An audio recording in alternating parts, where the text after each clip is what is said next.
તમે આપી છું તમને લખેલું છે દીવનું લખેલું છે કે ગુજરાત પાસે તો અલગથી કોટા છે જ. એ લોકોને શું બધા તો પછી ઓલ ઇન્ડિયા પાસે કોટા છે તો આપણા કોટામાંથી એમાં હાટમાં લઈ લે આપણે એ હાટમાં તમે એ ગુજરાત વાળાને છાતી પર ચડવાના તો આપણા રખાય છે ને. આ તો બિલકુલ ચાલે નહીં એમને. કાલે મેડમનું સખ્ત શબ્દમાં કહેવા આવશે. અરે બસ સરાઉન્ડિંગમાં પછી દમણ દીવારોને એમ કે મને તો મતલબ નું પછી જોઈ લેવો તો નહીં ચાલે ને.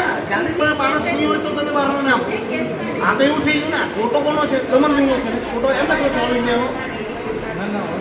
કોટામાં હું લખેલું છે અંદર? તમને ફોટો હું આપેલો બતાવો મને. સીએસસી ખાલી અરે હું તે જ કહેવા માંગુ છું. દમણ દીવ સીએસસી ને? બતાવો બતાવો મને. બરાબર. આ જો આમાં શું લખેલું છે? મુંબઈ, બેંગ્લોર, દમણ, એમ ઋષિકેશ, ગુજરાત લખેલા છે ને. કલકત્તા તો ગુજરાત વાળા માટે ગુજરાતમાં છે ને. કેટલા છે ગુજરાત પાસે? 150 ને 3-4 સેન્ટર 600 થી 700 છે. અને આપણા વ્યૂ વાળા પણ માત્ર 60 છે. તો આપણે આપણા દમણ દીવ વાળાને જોવાનું કે પછી આપણે ગુજરાત વાળાને જોવાનું છે?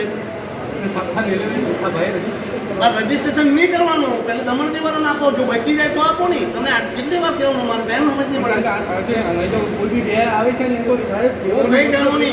દમણ દીવ વેક્સિન લેવા વાળું તે કેનું માને? આસિફ ફોકિયાથી તો બહુ મારે. હું આસિફને કહેવાય ને કે ભાઈ એક જણ આપી ગયા ને કીધું કે ભાઈ ગુજરાત તમે આપી છું. તમને લખેલું છે દીવનું લખેલું છે કે ગુજરાત પાસે તો અલગથી કોટા છે જ. એ લોકોને શું બધા તો પછી ઓલ ઇન્ડિયા પાસે કોટા છે તો આપણા કોટામાંથી એમાં હાટમાં લઈ લે આપણે એ હાટમાં તમે એ ગુજરાત વાળાને છાતી પર ચડવાના તો આપણા રખાય છે ને. આ તો બિલકુલ ચાલે નહીં એમને. કાલે મેડમનું સખ્ત શબ્દમાં કહેવા આવશે. हाँ, दीव दमन के लोकप्रिय सांसद उमेश पटेल अभी सरकारी हॉस्पिटल दीव पे मुलाकात पे आए हैं। इस हॉस्पिटल में क्या क्या समस्याओं हो उनके त्याग लड़ रहे हैं। अभी उमेश पटेल है, उनके साथ बात करेंगे। सर, अभी आप दीव में आए, सरकारी हॉस्पिटल में मुलाकात कर रहे हैं, किन किन समस्याओं देखने मिली? एक्चुअल में समस्या बहुत सारी है। ये जब मैं 3-4 दिन से दीव आया था तो लोगों से मिल रहा था, लोगों से ये सारी समस्याएं जान रहा था, तो उसमें समस्या बहुत सारी है। और हेल्थ रिलेटेड समस्या का तो क्या है की चल रही है।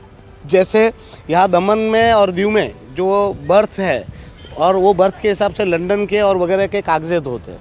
तो दीव में स्पेसिफिक क्या हो रहा है कि यहाँ पर जो डॉक्टर डिलीवरी के लिए डॉक्टर्स होते हैं वो स्पेशलिस्ट डॉक्टर नहीं है। 3-3 पोस्ट है, एक ही डॉक्टर है। वैसे में कहा जाता है कि दीव के जो बहनें हैं, माताएं, बेटियां हमारी, उनको जब पेन उठता है तो हॉस्पिटल आते हैं और वहाँ पर डिलीवरी नहीं होती है तो उनको ऊना भेजा जाता है। अब आप सोचिए कि लेबर पेन में इतना सारा पेन में आप ऐसे स्थिति में, और रोड तो हालत ऐसी है कि पैदल नहीं चला जा सकता, वैसे में उनको ऊना ले जाया जाता है और वहाँ पर डिलीवरी होती है तो वो बच्चे को वहाँ पर जो बर्थ होता है तो उसका रजिस्ट्रेशन भी नहीं होता है दमन दीव में। तो ये भी प्रॉब्लम्स है। साथ में आप सोचिए कि जीवन को कितना बड़ा खतरा है। एक ही डॉक्टर है, अगर किसी बच्ची को, किसी बहन को यहाँ डिलीवरी के लिए लाया जाए और सोचो कि उस दिन जब ऑपरेशन हो और उस दिन डॉक्टर ना आए और यहाँ कॉम्प्लिकेशन हो जाए तो क्या करेंगे? वो तो बच्चे और बेटी की और बहन की जान चली जाएगी। ऐसी कॉम्प्लिकेशंस है। ना यहाँ पर ऑर्थो है, ना फिजिशियन है। मतलब एक चोट लगी तो उसको ऊना ही जाना है। छोटी सी छोटी चोट के लिए ऊना जाना पड़ता है। मैंने उनसे पूछा कि भाई डॉक्टर्स का क्या हाल है, तो बोले कि हम लोग बार बार एडवर्टाइजमेंट कर रहे हैं पर डॉक्टर मिल नहीं रहे हैं। अब आपको मैं ये बताना चाहता हूँ कि ऐसी क्या कमी है कि डॉक्टर नहीं मिल पा रहा है। यहाँ पर यूटीज में तो फंड बहुत है। पूरे भारत में अगर डॉक्टर मिल जाते हैं तो हमारे दमन दीव में डॉक्टर क्यों नहीं मिल पा रहे? उसकी वजह तो ढूंढनी पड़ेगी। अब 2 लाख रुपया में, 50,000 में, 1.5 लाख में, 2 लाख में आप ऐसे स्पेशलिस्ट डॉक्टर ढूंढोगे तो कहाँ से मिलेगा? उसका पैकेज बढ़ाना पड़ेगा और उनको संभाल के डॉक्टरों को रखना पड़ेगा। अब हमारा जो प्रशासन है वो बड़ी बड़ी बिल्डिंगें बना रहा है, कॉन्क्रीट का जंगल खड़ा कर रहा है, मगर उससे फ़ायदा क्या? आदमी को ज़रा सी चोट लगे और ऊना ही जाना है। बहन बेटियों को अगर रात को कुछ पेन आए और उनकी डिलीवरी के लिए दौड़ना है और उनको ऊना और राजकोट ही जाना है, तो फिर ऐसे बड़े हॉस्पिटलों की क्या ज़रूरत है? बड़ी बात बताओ, आपको ऑर्थो तो नहीं है, फिजिशियन तो नहीं है। 10-10 पोस्ट क्रिएट है नर्स की। बोले 2018 के बाद वो पोस्ट ही नहीं भरी गई 6-6 साल से। अभी जो है वो ऐसा कुल मिलाकर सिनारियो है कि बड़ी बड़ी बातें और यहाँ पर दिखाना का ही है। और जो गरीब लोग हैं, छोटे लोग हैं, उनको उपचार के लिए जो चीज़ें मिलनी चाहिए नहीं मिल पा रही। और साथ में कहना चाहता हूँ, हमारे यहाँ विदेश जाते हैं तो ये जो डोज मिलता है वो डोज भी हमें नहीं मिल पा रहा है। और वो क्या रहा है कि पहले गुजरात वाले आते हैं तो गुजरात वालों को पहला मौका है, फिर हमारे दमन दीव वालों को। मतलब दमन दीव का कोटा, आज की बात कर रहा हूँ, मैंने देखा तो गुजरात के 600 से 700 डोज के कोटे हैं, हमारे पास सिर्फ 60 डोज का कोटा है। उसमें भी पहले प्रायोरिटी जो फर्स्ट कम फर्स्ट, तो इसमें तो अभी हमने देखा तो सब गुजरात वाले डोज ले रहे हैं और हमारे दमन दीव वाले को जब विदेश जाना है उसको डोज भी नहीं मिल पा रहा है। तो दमन दीव का कोटे में आप बाहर के लोग मस्ती कर रहे हैं गुजरात वाले, और यहाँ पर हमारे जो लोकल है, स्थानीय है, उनको इलाज नहीं मिल पा रहा है, उनको डोज नहीं मिल पा रहा है। तो दमन दीव में अगर फैसिलिटीज़ है, दमन दीव का कोटा है, तो दमन दीव के लोगों को इलाज मिलना चाहिए। तो यहाँ पर अधिकारी तो मनमानी करते ही है, मगर यहाँ का जो स्टाफ है वो भी इतना मनमानी करते हैं। और कहा जा रहा है, मैंने वहाँ सुना कि वो डोज जो है वो गुजरात में बेचा जा रहा है। गुजरात के लोगों को बुलाकर सुबह बिठाया जाता है, जैसे रेलवे काउंटरों पर लाइन लगा दी जाती है और उनको पैसे काउंटर पर फॉर्म भरवा के तैयार कर दिया जाता है। आज 10 बजे एक हमारा दीव का बच्चा वहाँ पर गया तो 10 बजे ही वो बोले कि ये डोज ख़त्म हो गया। सर हेल्थ ऑफिसर से क्या बात हुई? हेल्थ ऑफिसर से यही बात हुई कि ये सारी संज्ञान लिया जाए, आज डोज ख़त्म हो जाए, बाद में आप रिक्वायरमेंट डालोगे, उसके बाद ऑर्डर दोगे, तो यहाँ मीनवाइल जो रिक्वायरमेंट खड़ी होगी उसके लिए क्या होगा। और उनको यही बोला कि भाई जो डॉक्टर्स है जो नहीं आ पा रहे उसके लिए पॉलिसी बनाई जाए और अच्छे से अच्छे स्पेशलिस्ट डॉक्टर लाया जाए। जितनी भी सैंक्शन पोस्ट है उनके लिए एडवर्टाइजमेंट की जाए और वो पोस्ट भरी जाए, बस यही बात की है। जी हाँ दोस्तों, ये थे उमेश पटेल जो दीव दमन के सांसद है, अभी सरकारी गवर्नमेंट से हॉस्पिटल है वहाँ आए हैं, उनके मुलाकात की है, समस्याओं है, महिलाओं है, पीड़ितों है और जो स्टाफ है उनसे ही बात की है। आने वाली 17 तारीख के मीटिंग में ये हॉस्पिटल का मुद्दा उठने वाला है, जल्दी ही है।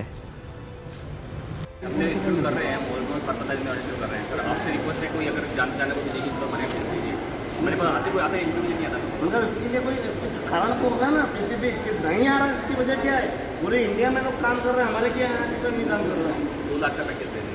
2 लाख की जगह 4 लाख करो, हमारे पास पैसे की कहाँ कमी है। कमी है हमारी फीस के बाद। अब रोगी आरोग्य केंद्र उसमें भी तो आप लोगों ने रोगी आरोग्य समिति में भी तो करोड़ों का पैसा इकट्ठा कर लिया है कि नहीं है हमारे पास। उसको वो पैसे को क्या किया हमने, क्या किया, कुछ किया उसमें कुछ बोला कि नहीं। वो आरोग्य कल्याण समिति नहीं आपका वो सारा पैसा दिया ना रोगी। अच्छा 8 लाख हो गया, पर दमन में तो ज़्यादा है, तो फिर उसमें से यूज़ करो। बहुत पैसा अपने इसके बाद तो हमारे प्रशासन भी एक चक्कर मारते हैं, लक्षदीप अगर वो तो एक चौपर का 50 लाख का खर्चा है। तो ये डॉक्टरों को दो, अच्छे अच्छे डॉक्टर लाओ, है कितना दमन, इतना ही तो है चावल के दाने के। और हम यही बोल दें कि भाई कोई नहीं आ रहा है, हम लोग एडवर्टाइजमेंट करके हाथ खड़ा करें, वो तो नहीं चलेगा ना। और जो भी है प्रपोजल कितनी बार आप लोगों ने टेंडरिंग किया वो सब है ना आपके पास। तो मैं दूसरे दिन 17 तारीख को जा रहा हूँ, 17 तारीख को किसी में 11 बजे आता हूँ। जो डॉक्टर्स नहीं है, जो प्रोसेस हुई है, जितना कॉरेस्पॉन्डेंट हुआ है वो मुझे चाहिए होगा, ताकि मैं भी तो बात करूँ, क्योंकि हमें डॉक्टर तो चाहिए। अभी ये ऊना जाते हैं बेचारे, ये लेबर पेन उठता है, एक ही डॉक्टर है अपने पास डिलीवरी के लिए, अगर वो नहीं आया तो यहाँ तक जान से नहीं जाएगी। बराबर है, 2 डॉक्टर वो भी नहीं है, 3 पोस्ट है। तो ये कीजिए और वो प्रपोजल पुटअप कीजिए और मुझे दीजिए, मैं वापस 11 बजे आऊँगा। मुझे वो डॉक्यूमेंट सारा चाहिए, कितना टेंडरिंग हुआ, कितना कॉरेस्पॉन्डेंट हुआ, कितने डॉक्टर्स हमने लास्ट 5 साल में अपॉइंट किए, कितने छोड़ के चले गए, क्योंकि डॉक्टर से चाहिए थे। और उसमें भी मैं मदद कर सकता हूँ तो करूँगा, बिल्कुल करूँगा, क्योंकि हाँ सवाल तो हमारे हर कोई किसी का, और हमारे प्रदेश के लोगों के भविष्य का सवाल है। तो किसी की ज़िंदगी चली जाएगी। ऐसे कहते हैं कि हमारे पास डॉक्टर नहीं है, कोई आता नहीं है, पूरे इंडिया में काम आते हैं और हमारे ये नहीं आता, तो उसका कोई तो वजह होगी। उसकी वजह आप लोग तो नहीं है कि भगा देते ऐसा। तो ये तो बोल रहा हूँ, तो क्यों नहीं टिक रहे। देखो क्या कमी है, कुछ तो फाइंड आउट करना पड़ेगा, क्या कमी है कि यहाँ डॉक्टर नहीं टिक रहे। कुछ तो वजह होगी ना, पूरे देश में डॉक्टर है, तो हमारे यहाँ क्यों नहीं टिकते। ये तो बोलो हमारे तो अब इससे ज़्यादा है, 66 3 सीट पे से एक ही है। वो नर्स वगैरह पूरे हैं हमारे पास, वो सब परमानेंट है या कॉन्ट्रैक्ट चल सकती है?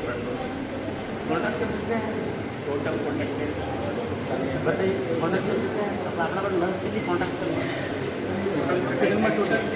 टोटल 35 है। 35 બાકી 9 આયા અપાર્ટમેન્ટ એટલે બાકીના કોન્ટ્રાક્ચર ઉપર 35માંથી 9 એટલે લગભગ 26 થયા. 26 આપણા કોન્ટ્રાક્ટ છે. તો એને પરમાનન્ટ કરવા માટે કંઈ કીધું આપણે? તો ત્યાંથી રિક્રુટમેન્ટ આવે भाई अपना पास एक मिनट मैंने बताया कि कितने अपने पास स्टाफ में सीट कितनी पोस्ट कितनी ग्रेड पोस्ट कितनी पोस्ट ग्रेड कितनी है? ये बोल रहा है कि पोस्ट का क्रिएशन लोड है मुझे मालूम है। NHM में मैंने 15 साल का आपको पता क्यों? NHM में मैंने 15 साल HIV/AIDS का जो काम है ना प्रोजेक्ट, उसमें मैंने 15 साल काम किया के साथ। ऐसा सर NHM में कितना और काम 10-15 काम किया। इसलिए मुझे मालूम है हमारे पास एग्जैक्टली नर्स की पोस्ट कितनी क्रिएट है, उसमें से 9वीं भरी। अभी भी बोल रहे कि 9वीं फिक्स परमानेंट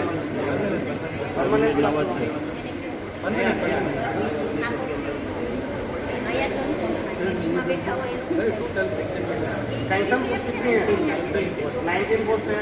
आप बोल रहे 9वीं हमने रेगुलर पोस्ट पर परमानेंट 10 वैकेंट है ना, वैकेंट है लेकिन उसके अंदर कॉन्ट्रैक्ट चल गया मगर है तो वैकेंट पोस्ट ना भाई, इसलिए हम लोग 10 तो पोस्ट भर ही सकते हैं। ये मैं कह रहा हूँ अभी उसकी जगह पे हम लोगों ने कॉन्ट्रैक्चुअल पोस्ट दे रखा है, पर हमारे पास आज भी 10 पोस्ट वैकेंट है तो उसको भरने के लिए कुछ किया।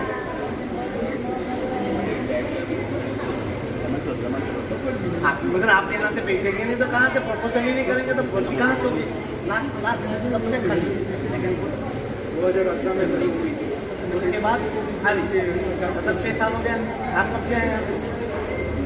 मतलब ऐसे एक पोस्ट में 19 से। तो आपने क्या किया 5 साल में ये पोस्ट भरने के लिए?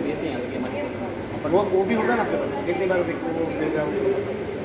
मैं चाहता हूँ कि 10 पोस्ट का जब मैं वापस पार्लियामेंट से आऊँ तब तक आप वापस एक मूवमेंट करें। कॉन्ट्रैक्चुअल किसी को नहीं लेना, जितनी क्रिएट पोस्ट है, जितने भी टेक्नीशियन से लेके लेबर से लेके सब कुछ। देखिए आप भी और मैं भी जानता हूँ एक बच्चों को, जवान बच्चों को हम लोग नौकरी रखते फिर 10 साल काम करा के ओवर एज हो जाते, बाद में हम निकाल देते, उनका भी फ्यूचर खत्म हो जाता और एक्सपीरियंस जो 10 साल का होगा वो भी चला जाता है। तो आप एक काम कीजिए कि जितने भी हमारे पास सेंक्शन पोस्ट है और वैकेंट है मुझे 11 बजे 17 तारीख को कल बताइए, मैं आता हूँ और उसमें मैं वापस आऊँगा 1.5 महीने में। तो मैं चाहता हूँ कि ये पोस्ट वापस रिक्रूटमेंट करने के लिए जो प्रोसेस करनी वो करें। हाँ है सर, आप पैसा भी कराओ यहाँ पैसा भी पैसा लगाओ क्योंकि आप यहाँ बैठने से ना हम बैठने देखिए वो आ रहा है। पंखे की व्यवस्था कराओ और ये पंखे बढ़ाओ, यहाँ सामने भी लगाओ।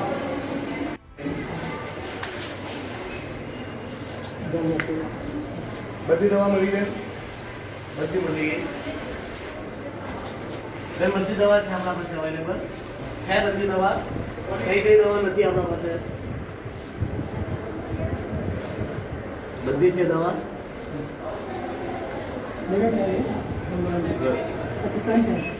બધી દવા છે આપણા અને નવું ટેન્ડર શું છે એપ્રુવલમાં છે એટલે મેડમને કલેક્ટર સાહેબ એપ્રુવલ આવશે પાછો રિવાઇઝ ઓર્ડર કરવાનો એટલે ક્યારે આપણે ટેન્ડર અમે જુલાઈ એન્ડમાં આપણે ઓપન કર્યું છે, ટેકનિકલ ઓપન કર્યું, ફાઇનાન્સ ઓપન કર્યું, ફાઇનાન્સ ઓપન સેન્કશન નથી મેડમ પાસે એપ્રુવલમાં બસ એટલે નેક્સ્ટ મંથ 15-20 દિવસમાં આવી જશે।